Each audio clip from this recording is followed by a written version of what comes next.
talk a little bit about playing Central Florida now that they don't have Taco Fall? How are they different? Yeah, well, they're different in two ways. You know, we got to remember last time we played them, Taylor hadn't played in 15 or 16 games, so we didn't know if Taylor was playing. And to be fair, so they really answer your question, look, they're different two ways. No Taco, but B.J. Taylor, their first team all-league player, is back. And they have they still have two centers. You know, I'm a big fan of Brown. Love his toughness, love how hard he plays. But Taylor's starting to play well again, obviously. You know, he's starting to put up big numbers, shooting a high percentage, and still looks like he's still getting better every game, back in shape. So they're obviously not as big. They're faster. Their numbers are higher. They're giving up more points, but they're scoring more points. And it's twofold. Like I said, no Taco, so that's slowed it down a tad. More scoring punch, obviously, with Taylor and lineup. So they're a totally different team. Now, I can't tell you if that's good or bad for us. Not even Taco in here. Does that change your? Well, you would say, you know, look, so they're harder to defend because of B.J. Taylor. They're obviously not the same team defensively because Taco's not standing in front of the rim now. They have great schemes. They play man, they play zone and man in the same possession. And they got tough kids that play really hard, like I told you the last time. Their defense wasn't just about him. They played really hard on the defensive end. Very physical team and very well coached. So, and they compete, they really compete. They had every chance to beat Houston. It came down to the last minute or so. Houston made two plays in a row. Central Florida missed a two-footer to tie the game. So that could have went either way. Houston's a tournament team. So it's just a very different game with Taylor in and Taco out. So obviously it probably won't be the rock fight it was the last time. Say that we should combine for at least 90 points this time. After you lost your second game in a row earlier, how did you regroup? What was your message to those guys? Remember what you told them, what your mindset was? Yeah, I would tell you this, Bill, like, you know, so this is my 12th year. I think, you know, it's really important at some point in the season, you got to get a dose of reality. Okay, it could be November, it could be December. One year it didn't happen until we were undefeated until we went to Villanova. I think it was 2011 in conference play. And you just never know when you set the schedule up. It's better to get it early. And then your guys realize, okay, he's right, we're not as good as we need to be to beat quality opponents. That happened for us, obviously, in 1 week. And I give our guys credit. We got a lot better the next week. And it's propelled us to be a better team. And to be honest with you, like our assistants scout our opponents, I scout us. So like today's practice, we'll start with a film session about us, what we need to get better at. Some things I think we've done really well, it's help us win, but other things that we've got mistakes we need to eliminate. So I don't really coach based off of, hey, they're winning, everything's great, give me some chocolate cake. It's not. I think you got to stay focused on getting better, whether you win or you lose. Were they more attentive in practice after that? Point being, though, when you lose is when you get their attention. That's why the reality hits them, because you're telling them the same thing. I was still doing all that stuff, but when you're winning and you haven't lost yet, it doesn't have the same effect. So that was a good thing. Yeah, because then they really, it's like, oh wow. Because what happens is, hey, coach, you get the look of when you're undefeated. You get the look of, yeah, right, coach.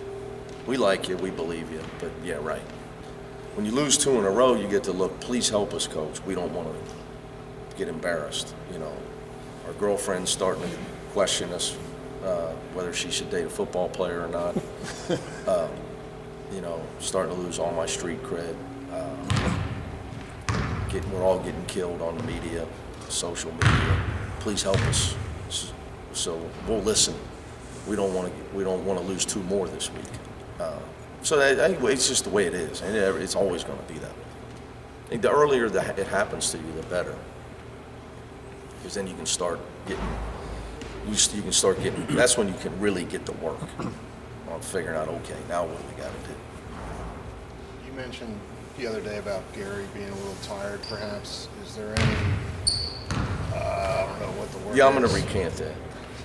Are you talking about after the UConn game? Yeah, you are going to recant? Yeah, I don't think that was the case at all from watching the film.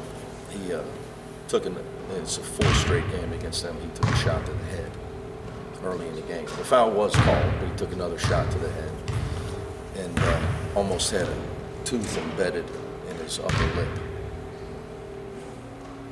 Didn't say a word because that's how he is. He just keeps playing. I didn't really notice it until I saw the film, or I would have called for play stoppage.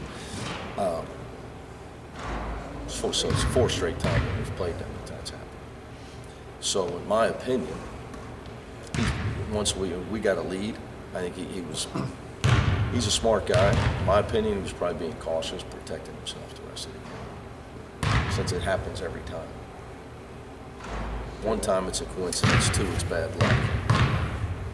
4 in a row. So, I mean, 23 games in, they're all going to be, they're in good shape, but they're... Yeah, I think he was I changed my opinion, like I told you. I think he was being cautious, careful, long season. Once we get up double figures, I think he was protecting himself. When you said you could tell your players this is what we got to do, what did you decide they had to do? It's not I don't think we didn't do anything schematically any different. What happens is when you play better teams, it's harder to execute. And you say those things in practice, and you get the look of, yeah, right, coach. We've won every game by 20. And here's what we're gonna have to run our offense with speed and efficiency, precision, timing, and then you're also going to have to maybe run it 3 times within a possession to get a good look, to break a team down. But it's tough, until you go through that as a team. You really need to go through it. It happens in conference play, because even if a team, by conference play, everybody has figured out how to be competitive, which is defend, scout the opponent, take their strengths away. It's not like we changed anything that we were really doing. Just need to do it with a lot more toughness and a lot more attention to detail. Follow up on Gary. He's okay for tomorrow night? I believe so. This one might be... He played through it. Yeah. Now once I saw it, it was pretty gross. This one might be tough to answer because you guys have always been one of the more successful teams in conference, so you're always taking everybody's best shot. But when you have the winning streak, more attention, the ranking, do you feel like teams are coming at you maybe even harder this year than before? Well, I would say this. Memphis gave away 2,000 tickets. So we've been everybody's biggest crowd of the year in our road games, in our league, aside from Temple's Blizzard. So it's by far Central Florida, Memphis, South Florida. I don't know who else would respond. UConn.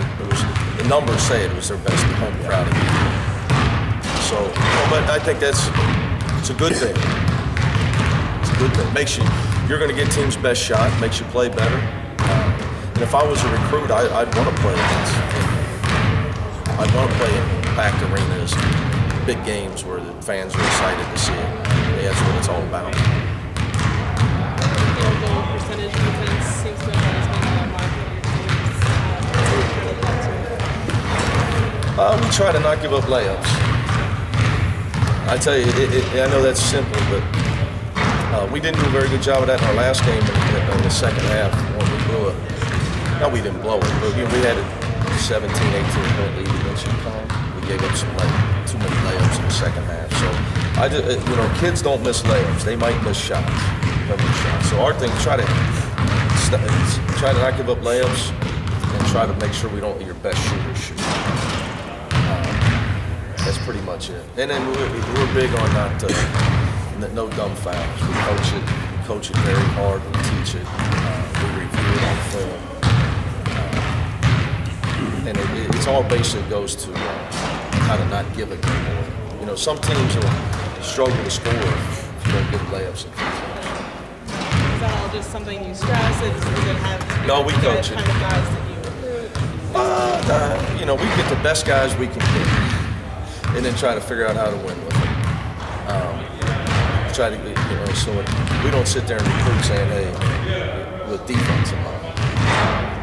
You're always trying to get the, when you can coach defense, you got to get talent, and then you can coach defense.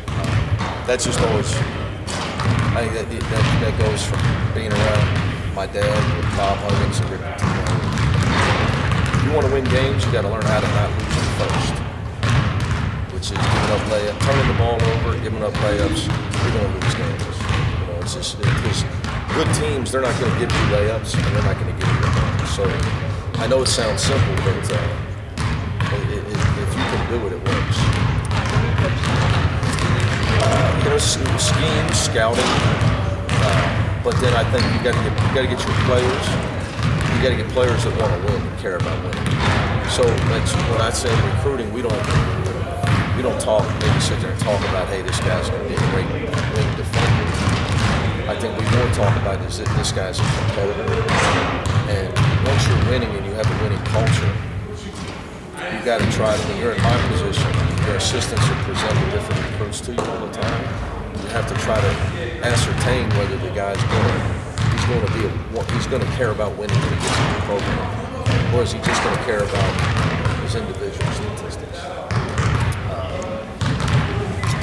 And then he's maybe not fast. Some people play the sport for individual statistics.